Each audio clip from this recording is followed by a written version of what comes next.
कन्हैया ने द्वारिका में वास करने के बाद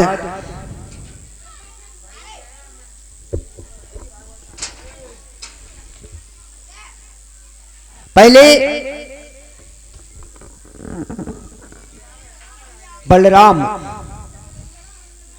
बलदाऊ भैया का विवाह उस द्वारिका में हुआ है। आनर्त नाम का देश एक था और आनर्त देश में एक राजा थे रेवत, और रेवत की एक पुत्री थी रेवती। रेवती नाम की पुत्री जो रेवत की, त्रेता युग के ये राजा थे परीक्षित महाराज। त्रेता युग जब श्री राम का समय था, राजा दशरथ का राज्य था, राम का राज्य था। और उस समय की बात है जिस समय सीता स्वयंवर, धनुष का खंडन होने को था, राम का विवाह होने को था। इधर रेवत की पुत्री आनर्त देश में रेवती ये शादी के योग्य थी। रेवत ने कहा नारद जी से कि नारद जी मेरी पुत्री के लिए कोई योग्य वर की तलाश करो। आज नारद जी ने देखा, मृत्युलोक पर गए, कहा ये रेवत की पुत्री, और इसके लिए जो शेषनाग का अवतारी होगा उसी के साथ रेवती का विवाह होगा। और नारद जी जब तक देखने गए तब तक श्री राम ने धनुष का खंडन कर दिया। सीता जी से राम का विवाह हुआ, लक्ष्मण का विवाह उर्मिला से हुआ, भरत का विवाह मांडवी से, और शत्रुघ्न का विवाह श्रुतकीर्त के साथ, चारों भाइयों का विवाह हो गया। नारद ने देखा लक्ष्मण शेषावतार थे, लक्ष्मण के साथ ये विवाह होना था रेवती का, लेकिन यहां तो लक्ष्मण का विवाह हो चुका। नारद जी लौट कर गए महाराज रेवत के पास, कहा इस समय तो शेषावतार का विवाह हो चुका, अब अगला अवतार जब होगा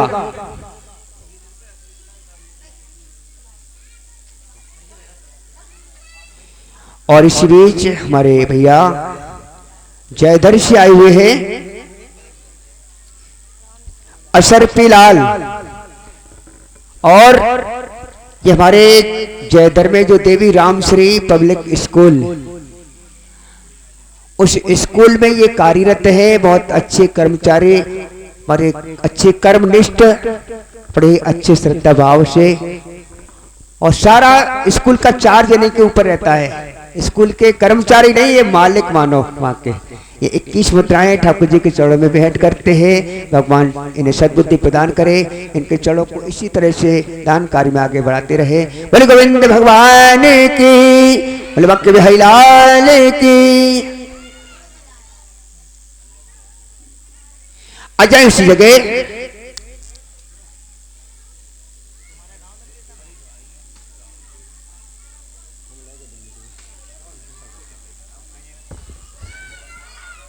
आज तो आनर्त देश के राजा रेवत, जिनसे नारद जी ने कहा अब आपको इंतजार करना पड़ेगा। इस समय तो शेषावतार थे लक्ष्मण, जिनकी शादी हो चुकी उर्मिला से। अगली बार जब द्वापर युग में यही शेषावतार का अवतार होगा, उस समय इस रेवती की शादी होगी। तो एक युग यानी त्रेता युग से इंतजार करते करते जब द्वापर युग आया, और द्वापर युग में शेषनाग का अवतार हुआ बलराम के रूप में, और उन्हीं बलराम के साथ कि कुछ दिनों बाद बलदाऊ का आनर्त देश में ब्याह हुआ। रेवती पट मिलकर संसार में अति उत्साह हुआ। आज इधर तो बलदाऊ का विवाह रेवत की पुत्री के साथ होता है, और इधर भगवान कन्हैया, और भगवान कन्हैया तो बहुत दिनों से मन करे मेरी शादी होवे, मेरी शादी होवे है। मैया यशोदा से न जाने कितनी बार उन्होंने कही कि मैया मेरो ब्याह कराए दे हैं। सोने मेरी मैया मैं पढ़ू तेरे पैया।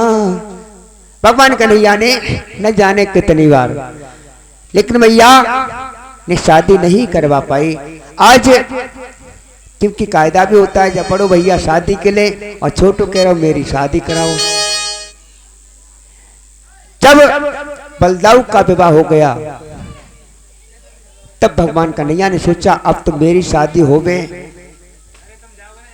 इधर कि राजनी आगे चरित्र में है रुक्मिणी की गाथ, कहो प्रेम के साथ में जय जय सीता गोविंद भगवान की। एक बार कि था नामी एक विदर्भ देश,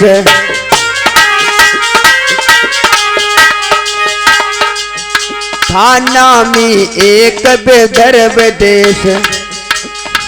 अरे भीष्मक नृप उसका शासक था नामी एक विदर्भ देश।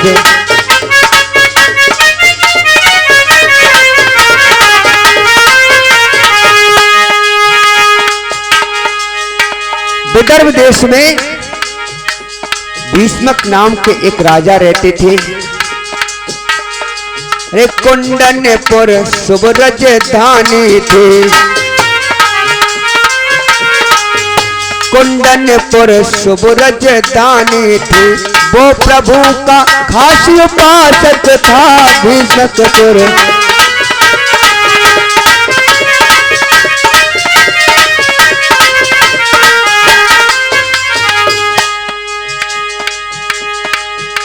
राजा भीष्मक और उस विदर्भ देश की राजधानी थी कुंडनपुर। उस कुंडनपुर में एक राजा भीष्मक रहते थे। उनके ही घर में आज सक, उनके ही घर में आज सक सीता माता अवतारी थी। उनके ही घर में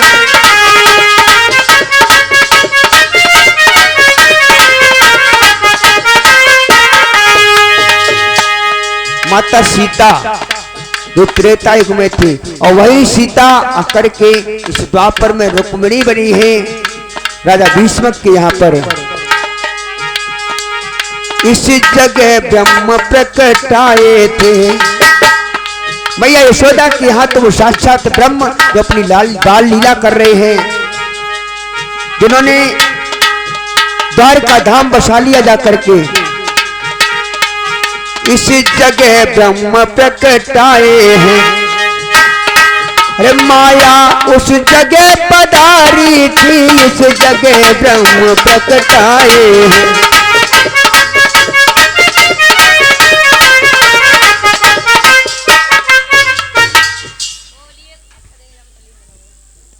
बोलिए गोविंद भगवान की। आज राजा भीष्मक बड़े शब्द सुशील राजा, और उनका एक पुत्र जिसका नाम था रुकुम, और उन्हीं के घर में आदि शक्ति भवानी माता सीता का दूसरा रूप रुक्मिणी के नाम से प्रकट हुआ है। और ऐसी सुंदर वो बिटिया रुक्मिणी, बड़ा ही सुंदर रूप, और इतना सुंदर रूप, इतना सुंदर रूप कि चेहरे पर इतना तेज। परीक्षित महाराज जब छोटी थी रुक्मिणी अपनी सखियों के साथ खेलती थी तो रुक्मिणी को कोई भी सहेली, कोई भी सखी उन्हें साथ में नहीं खेलने देती। क्यों? कि भोली रुक्मिणी देखा देखी कोने में कहीं छिपाती थी, पर चंद्र बदन की प्रतिमा में आप ही प्रकट हो जाती थी। रुक्मिणी का इतना तेज चेहरे का कि डुक्का मिर्ची खेले और अंधेरे में कहीं छिप जाए रुक्मिणी तो वहां पर अंधेरों न रहे, जब मालूम पड़े यहाँ पे कौन TNC LED लगा के रख दी हो, यानी अंधेरे में भी प्रकाश हो जाता। इतना तेज रुक्मिणी के चेहरे का, बेचारी सखियों में भी नहीं खेल पाती थी। और आज वही रुक्मिणी धीरे धीरे युवा अवस्था में पदार्पण कर रही है। और मेरे श्रोताओं, इधर तो रुक्मिणी युवा अवस्था में पदार्पण करी, शादी के लायक हुई, रुक्मिणी हुई थोड़ी बड़ी और राजा भीष्म की चिंता बढ़ी शादी के लिए। और ये बात हकीकत है परीक्षित महाराज, जाके घर में बिटिया वही बड़ी, वाकी वही खटिया, नींद नहीं